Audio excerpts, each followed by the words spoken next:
Queridos amigos, muy buenos días. Con ustedes, Ernesto Panamá, llevándoles el podcast de Guerra Política. Esta vez, el podcast se titula Nuestro País. Durante la celebración de un día de independencia a mediados de los años 60, recuerdo que mi padre mencionó mientras cientos de jóvenes marchaban por el centro de la ciudad de Santa Ana, ¿qué vamos a hacer para dar trabajo a tantos jóvenes?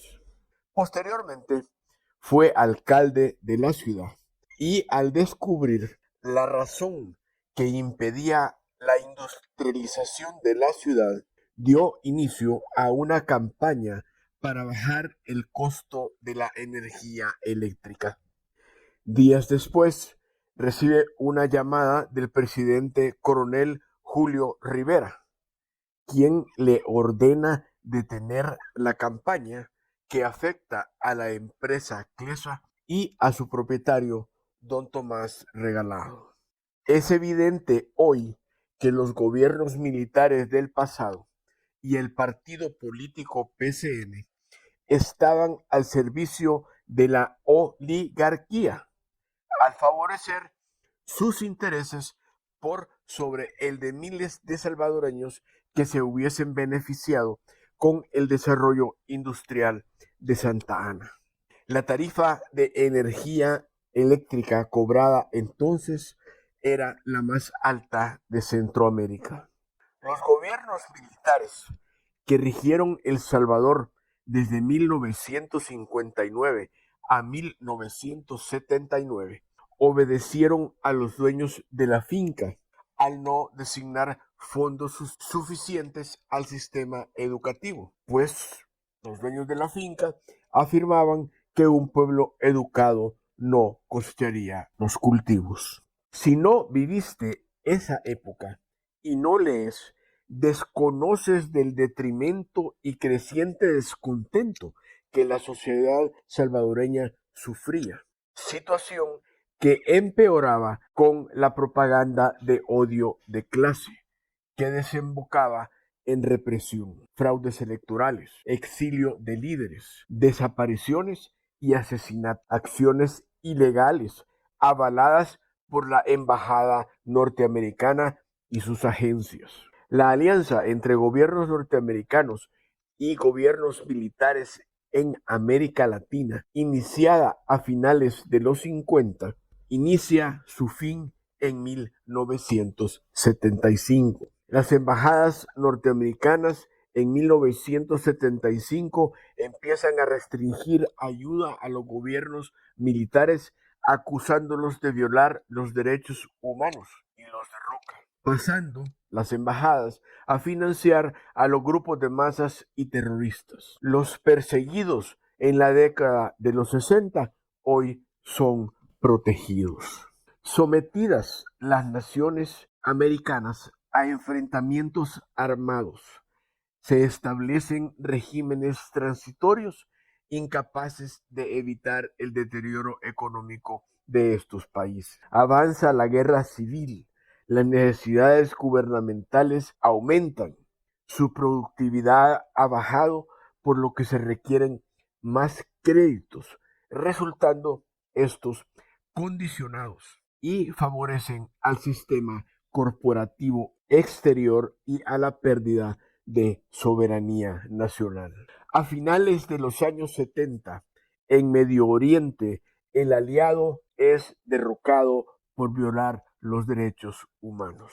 El gobierno norteamericano decide establecer un régimen islamista en Irán y derroca al Shah Reza Pahlavi. Este sistema islamista les garantiza la desestabilización permanente en la región. En Centroamérica, los gobiernos militares aliados que en los 60 impidieron el establecimiento de regímenes comunistas, a finales de los 70 estaban siendo derrocados. La receta que inició aplicándose en Sudamérica se transfiere a Centroamérica. Y los gobiernos que son instalados de forma transitoria no pueden impedir el desarrollo de las guerras. América para los americanos fue entonces para sus corporaciones, políticos y gobiernos que se lucraron y nos endeudaron, explotaron nuestra riqueza, corrompieron a nuestras estructuras políticas y gubernamentales. Sus dictados nunca favorecieron a los ciudadanos de Latinoamérica. Este sistema de explotación funciona a la perfección. La Unión Soviética fue desintegrada implementando el mismo sistema. Pero el plan de desintegrar Rusia fracasa tras la caída de Gorbachov, siendo desterradas las corporaciones bancarias encargadas de ejecutar este plan. Exacerbar las diferencias étnicas era el procedimiento a ejecutar, el que posteriormente se aplica en Yugoslavia, convirtiendo a esta poderosa nación en pequeños estados dependientes del endeudamiento occidental.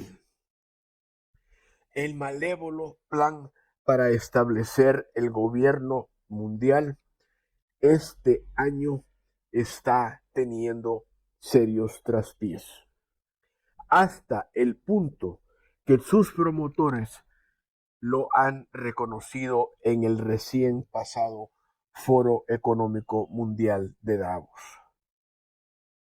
El Salvador es un obstáculo para este plan liberal global neocolonialista, dictatorial o como lo quieras llamar.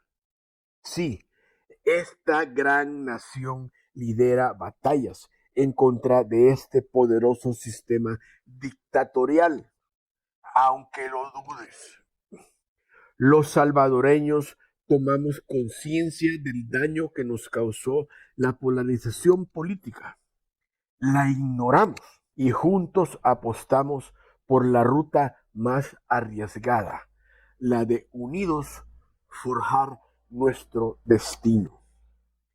Elegimos nuestro presidente y a nuestros poderes legislativo y judicial. Y fuimos testigos del desacuerdo expresado desde el extranjero. Decidimos disminuir nuestra dependencia económica al adoptar el Bitcoin como moneda de curso legal. Valiente decisión rechazada por nuestros acreedores. Decidimos invertir en nuestra gente, facilitándole el acceso al crédito, invirtiendo en educación, salud, seguridad, infraestructura y combatimos los negocios ilícitos. El camino tomado no será fácil, pero un futuro más independiente se perfila, mientras los esfuerzos de los enemigos liberales por suprimir las libertades fracasan en el Perú y Ecuador. Recordemos nuestro himno que dice: libertad se escribe con sangre. Por su atención, muy agradecido.